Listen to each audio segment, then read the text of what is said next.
Touches and nose boop to the palm of our hand. We can use this as a way to get our dog focused with us, or even a way to redirect them away from something. Yes, good boy. Nice. Sit. Yes, good boy. Craig, down. Yes, good boy.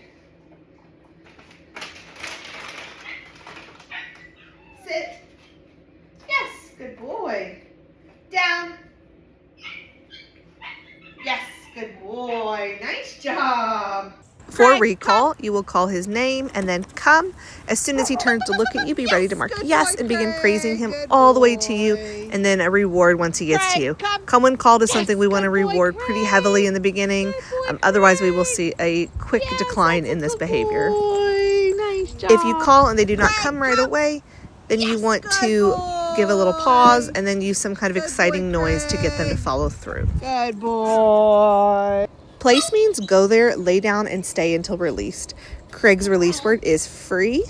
He has been doing really great with this, and you can see in this video here, we're kind of working in a formal training setting where I'm practicing him placing while I move around the room, practice kind of adding more distance, more duration, and also some small low-level distractions like sitting down, opening cabinets, opening a door, dropping something on the floor. Just kind of smaller distractions to start building his ability to hold it kind of no matter what happens.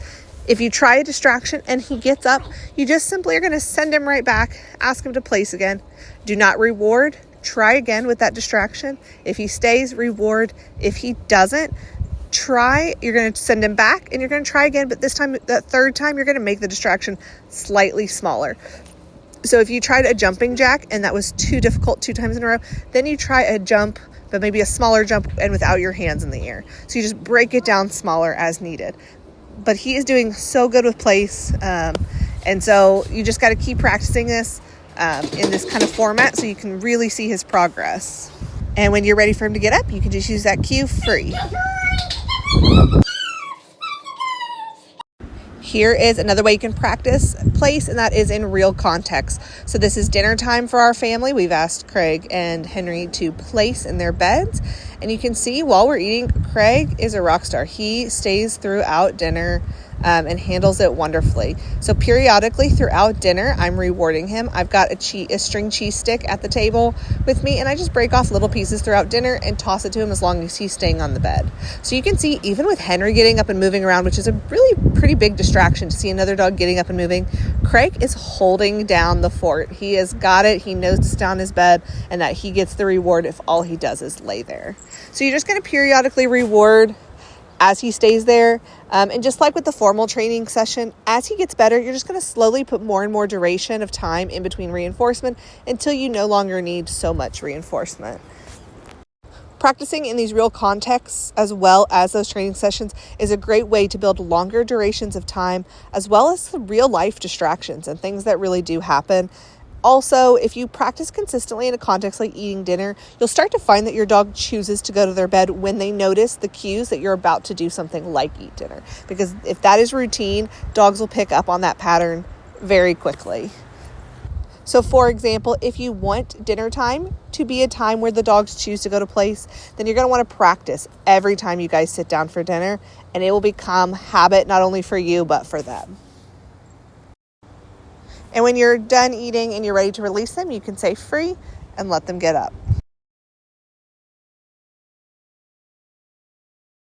Wait means stop and do not go any further. So when you say wait, you're drawing an imaginary line and telling the dog they cannot go further. But what they can do is pretty much anything else. They can be in a sit, down, or a stand position, and they are allowed to move around as long as they're not moving towards that line you just drew and crossing it. But if they want to go back the opposite way, that is totally acceptable. And then if you want them to cross that line, then you can use that word free. So in this situation with the stairs, you may want it so they're not tripping you up and down stairs. You ask them to wait, and then once you're done going up or down, you can release them. In a situation like this, where you're getting a package out the front door and you're not allowing your dog to go with you, you never have to release this because we're not letting them cross that line. We said wait, which means do not go any further, do not cross this threshold. I'm going to step out, do what I need to do, and then you are to wait until I tell you. Either you can cross or I shut the door so that you can't cross. So in this situation, I'm just kind of hanging out, building that duration of time that he can practice waiting. He could choose to go back through the house, that's fine, and walk around, go find a toy, as long as he doesn't cross that line. Boy, Craig. Here we're going out on our walk, and so you'll see I'm going to ask him to wait, and then when I'm ready, I'm going to release him with that free so he can cross the door threshold and we'll go on our walk. Free. Good boy. Leave it means back away from the thing you were going towards. So in this situation, I'm practicing with some treats, dropping treats, and saying leave it. I also had my son practice because kids typically are a harder sell for the dogs to leave it because kids are an easier target when they drop food. So you ask him to leave it, and as soon as he does, mark yes and reward him. Leave it. This was a real life leave it with an apple that we saw on the side of the road during our walk. Drop it means let go of the thing that is in your mouth. So we're going to start training this and practicing this with a toy. That's an easier version than some fun thing that they find around the house or outside. So you're going to cue drop it. As soon as they let go, you're going to mark yes and reward them. In real time for both leave it and drop it, you're most likely not going to have treats on you when those things occur. So what you're going to do is what we call a praise party to the treats. So as soon as you tell him to drop it and he does, you're going to mark yes, and you're going to praise him, and have this big party all the way to the cookie jar and then reward. All right, so I am out on a walk with Craig. Come on, baby. Good boy. And we're going to talk to you about kind of what we're working on with loose leash walking. So the big thing we're working on, of course, with Craig is not pulling and also not crisscrossing around. He has a tendency to want to do that. So the main way we're working on loose leash walking with him, yes, Craig, is by doing what I call rewarding good choices. So come on, Craig. Rewarding good choices is literally what it sounds like. We're rewarding him for doing what we want. Yes, which is walking with us, next to us, not in front of us, dragging us, not crisscrossing. If he starts to criss like this, I'm going to just kind of gently guide him back in. Yes. And reward him at my side. It's really important that we do it this way because what we're doing instead, let's go, right? If he starts to pull, good boy. Instead of waiting for him to just do bad things all the time and then correct things like the pulling, what we're trying to do here, yes, is tell him what loose leash walking actually is. So when he's doing the good things, we're telling him that is good and I like that, instead of just waiting for the bad and correcting it. Come on, Craig, over here. Good boy. Other important things to note when we're doing this is how you reward is really important. So we want to make sure that we're rewarding with the hand closest to him and giving it directly to him. Yes. And not rewarding him across our bodies or he's going to start meeting us kind of in front. Yes. Good boy. So he's getting spooked because he sees a fire hydrant. He's been getting a little spooked out on walks by just kind of random objects, things that people have in their yards. Yes. Fire hydrants, buckets, pots, that kind of thing. Yes, good boy. So that's what he's doing there. It's a fire hydrant. But we're kind of rewarding. We want to reward right next to us so he knows all the good stuff happens here. So he's more likely to stay right here with us. Come on, Craig. And then as he gets better over time, you'll reward a little less and a little less. With the things he's getting spooked by, yes, what you see me doing here is what's called the look at that game. So when he looks at it, good boy, shaking off, good boy, yes. When you see him kind of looking at in the direction of the thing that's spooking him, this could also work with another dog because we've seen a couple dogs, come on, back over here, Craig, and he has a similar response. Yes, we're doing what's called the look at that game. So when he looks at them, we mark yes and reward him for looking at it calmly. So we're pairing good things, yes, with the thing that kind of freaks him out a little bit. Yes, good boy, nice job. So we're kind of doing a combo rate here of rewarding those good choices for walking. Oh, good job, Craig. And then also rewarding him for looking at the scary things calmly, which is the look at that game. Good boy, Craig.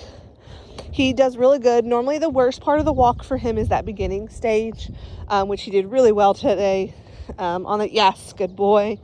But, you know, he'll start to pull a little bit at the beginning. A lot of it's getting his attention when you first step out the door.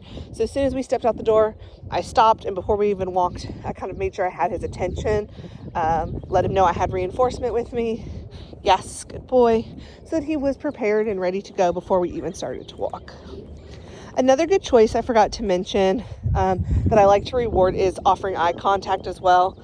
So when there are distractions, yes, or Just kind of anytime he's offering, yes, good boy, eye contact in the beginning, I'm going to reward that a lot. Because in the beginning, our first several walks, yes, good boy, he was not offering me any attention. He was kind of in his own little world. Yes. He wasn't taking food very much, which is, funny for him because he loves food. And he was kind of just in his own world with all the distractions. If he starts to pull, this is a good example. I'm going to stop.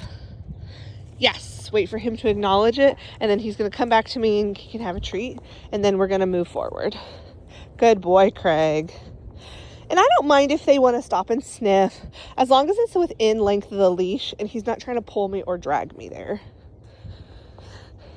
Yes, good boy. So we're coming up on the fire hydrant he was barking at, so we'll kind of see how he reacts to it. Yes. So right as soon as he looks at it, I'm going to go ahead and mark and reward it, because I don't want him to be freaked out by fire hydrants. Good boy. Yes. So as he gets better at walking, you're just going to slowly space out. Yes. How often? Ooh, that hawk is loud. Yes, good boy. As he gets better, you're just going to slowly space out how often the treats come until you don't need so many treats. But right now, yes, this is definitely still needed at this kind of frequency, especially at the beginning of the walk, because like I said, our first walks together, he wasn't even eating for me, wasn't giving me any attention. He was just pulling every which way, and just really was in his own world. And we want walks to be a team activity about you and him.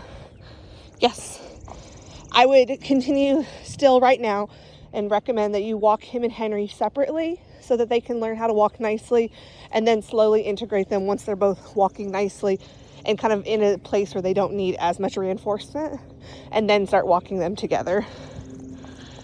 Good boy, Craig. Yes. Good boy. You're doing so good, buddy. Nice job.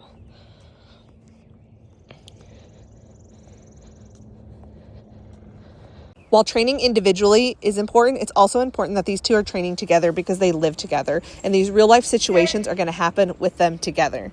So you want to make sure you're doing that. Big thing to keep in mind is that you lower your expectations a little bit here in the beginning, because just because they can do it individually does not mean they can do it quite as well when they are together. They both can do these cues together, as you'll see. We've been practicing, but it normally takes them a little bit to settle down, especially Henry, just because now we've changed the context, right? There's another pup involved. If one moves, the other one thinks they should move, and it can get a little bit less pretty looking as it is when they're doing this individually. So it's important just to lower your expectations a little bit. Here in this clip, what I'm practicing with them is what I call the name game. And this is practicing them responding only to their name. So that way, when you go to hand a treat to one dog, you don't have both dogs rushing to your hands. We want them to learn to take turns and to be listening not only for a cue, but for their name and the cue. So in this game, I'm just practicing saying their name, giving them a treat, saying their name, giving them a treat. And you'll see that I'm not just going back and forth. Sometimes I give the same dog 2 or 3 treats in a row. And that is to make sure they're actually listening for their name and not just picking up a back and forth pattern. Not only is them recognizing their name and receiving a treats more convenient for you, easier for you, and easier for them to respond to their cues, it's also important for some safety things, like maybe you have a medicine that one of them needs and it's wrapped up in something. You want to make sure that when you're handing it to the dog that needs the medicine, the other dog isn't trying to take it. And so it's also a safety concern that they understand when their name is called that treat is for them. So you can do this anytime you're handing them a bone or a treat. You just say their name and then give it to them. So here you can see we've practiced place, we're practicing weight, we're kind of practicing all those things that they learned, but also practicing together. So as they get home and you're kind of getting them back situated, make sure that you're doing both, practicing individually with them as well as practicing together. Good boys. And that's a wrap on Craig's training.